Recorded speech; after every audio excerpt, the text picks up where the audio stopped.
Hi everyone, David Aragona and Mike Beer here, taking a look at the DRF Saturday race of the day. It is the Grade 3 Blame Stakes at Churchill Downs. This one raced 10 on their Saturday card. That's part of an all-stakes pick 5 suit, because Mike and I will be doing a deep dive into that pick 5. But you can get free PPs for this race, the race of the day, at DRF.com. Just go to the race of the day page and you can get free Classic, Formulator, and Timeform US past performances for this Grade 3 Blame Stakes. And Mike, we got 10 runners entered for this race.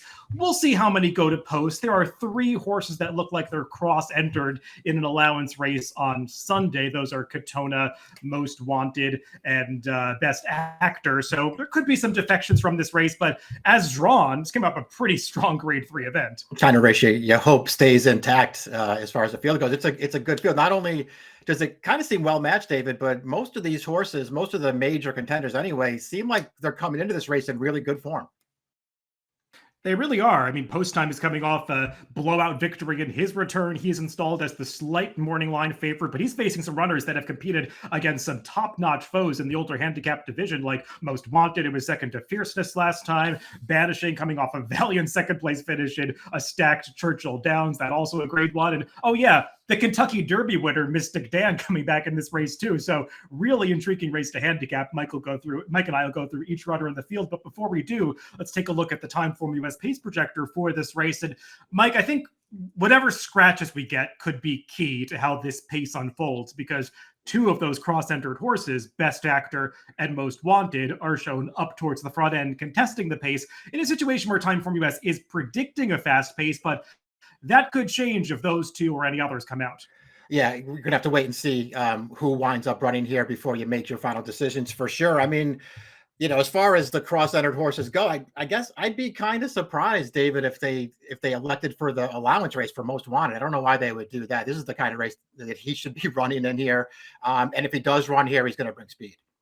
Yeah, Most Wanted feels like the kind of horse that could be in the Met Mile, but I think Brad Cox has about 5 contenders for that race, so it's understandable why he might be rerouted to a different spot. We'll see if the Blame Stakes is it. Let's go through this field from the rail out, beginning with the number 1, Katona. And Mike, this horse has run some nice races in the past. His recent form, though, bit of a problem. He was really no factor in this. Anthony needed a handicap behind Lot. They went over to Dubai. He didn't get anything in that race, and then came back in the Ali Sheba last time. Busy travel schedule, but that didn't work out for him either. Just feels like he's got a lot to prove in his current form. Yeah, just didn't do any running last time in particular. We'll see if he can somehow turn it around here, Dave, because as you've already sort of referenced, he's got a few races on the go back that would give him some kind of a chance in here at a price. And the 9 furlongs really doesn't seem like it's a big deal for him. He'll get this far. It's just a question of whether he can show up here and run his good race. The number 2, Alexander Helios, put forth a big effort too back when he just got the job done over today's rival Banishing in the Razorback, and the horse that produced a 102 buyer that day. A performance like that, if he's able to repeat it in this spot, would make him one of the win contenders.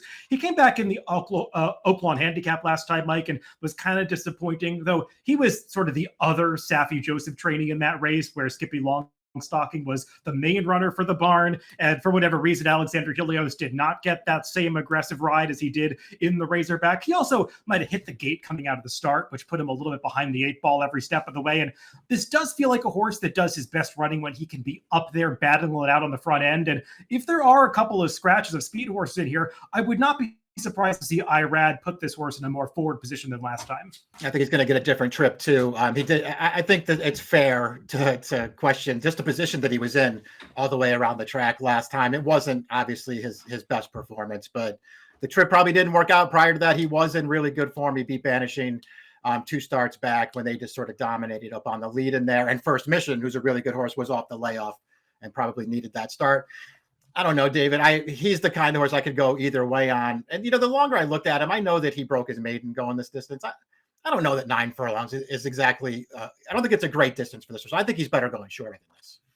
That 9 furlong win did come at Churchill Downs. He has a big effort over this track going back to the middle of the 2023 season. He obviously has improved a lot since then. We'll see if he can get back to that top effort on Saturday. Number 3 is Antiquarian, a horse who's relatively lightly raced compared to much of this field, Mike. And they asked a lot of at him coming off that maiden win in his third start, trying a Derby prep, the Louisiana Derby. Didn't quite work out, but he did some nice things over the summer, winning the Peter Pan and then actually running a respectable fifth in the Belmont Stakes behind the likes of Dornoch, Mindframe, and Sierra Leone, some of the best 3-year-olds in his crop last year. He was off for a long time after that, came back in this 7-furlong allowance race. We'll take a look at the replay of the stretch run from Gulfstream Park. And Mike, I like that he was able to show the tactical speed to be involved every step of the way, despite the fact that they turned him back to the sprint distance and his stamina kicks in at the end. He's able to put these rivals away. Definitely an inferior field to the rivals that he'll be lining up against on Saturday. But doesn't this just kind of feel like the perfect prep for this horse to now stretch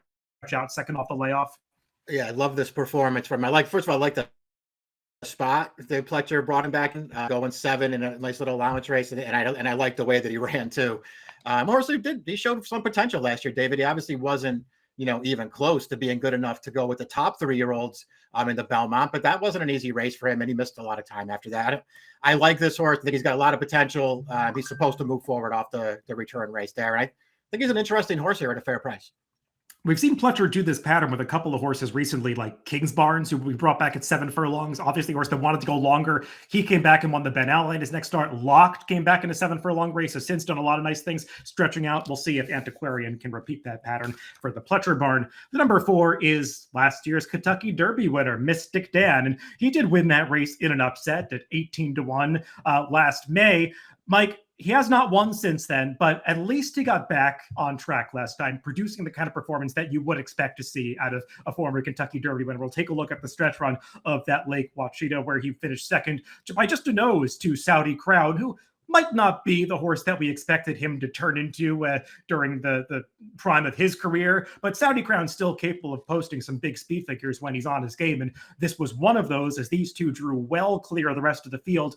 Did look in mid-stretch like Mystic Dam was going to get by him. He never quite is able to stick his head in front and settles for second here, but at least nice to see this horse put a good race together again, Mike. It was nice to see him be competitive. You're right, because his form since the Derby and the Preakness, it really went the wrong way. Freshened him up a little bit for that race. He ran fine in there. You could tell from the replay that we just showed, though, David, when you go back and watch the whole race, he was never getting by Saudi Crown in there. He was just second best. The figure says he's a contender. He's got other races that say he's a contender. I'm kind of lukewarm on him. He ran fine last time, but it didn't really do a lot for me. And he's going to get bet in this race off of that performance. I want other horses. Yeah, as a former Kentucky Derby winner, he kind of has to take money, especially getting back to the site of his main triumph.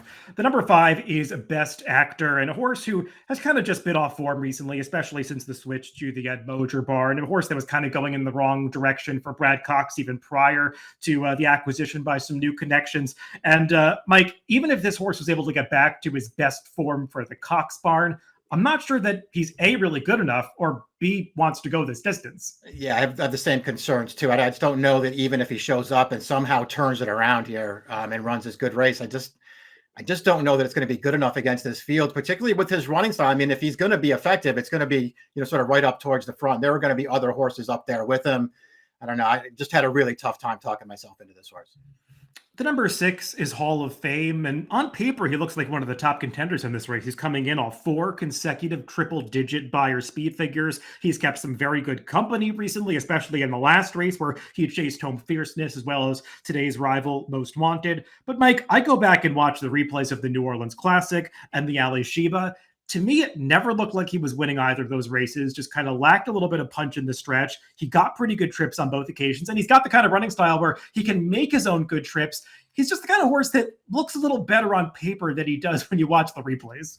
Man, I think we have the same opinion on this horse. I think if you just look at him on paper, and obviously if you're a figure player, you like this horse quite a bit in here because it shows up and runs one fast race after another. But even when he was winning, David, I wasn't really sold on him. And his last 2 races, to me, they're just okay. I'm with you. I feel like he got good trips. He just wasn't good enough both times. And listen, he's 8-1 on the morning line. So at that price, I'm not going to argue with him. But if he comes down from that, I'm just not that interested. I'm not sure how good he is. The number 7, Most Wanted, finished just ahead of Hall of Fame when they met last time in the Ali Sheba. Both were chasing home last year's top 3-year-old Fierceness. And Mike, This horse, Most Wanted, got a pretty good trip up close to what was a very slow pace. It was an odd race flow in the Alysheba where they went slowly for the first half mile and then came home the final 4.5 furlongs like they were in a sprint race, which made it impossible for anybody to close. And as you start to go back and pick apart the stakes form of Most Wanted, he has been in one slow-paced race after another that has really favored his style. And while there's not a ton of speed in this race, if the field does hold together, it's supposed to at least be a little bit more competitive for the front end. And I want to see this horse have to run a little bit for the entire race before I trust him at a short price in a race like this. I'm going to agree with that. He's had some pretty soft trips, and and he obviously started off his career with 4 really nice performances, and they were all wins. And since then, he's run fine. He hasn't won any of his last 3 starts, but he's run fine in all those races without winning. But you're right.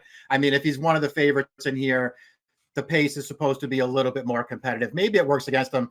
I don't know, David. His last 2 races to me are fine, even though he wasn't good enough to beat Skippy, Longstocking, or Fierceness. He ran fine in those races.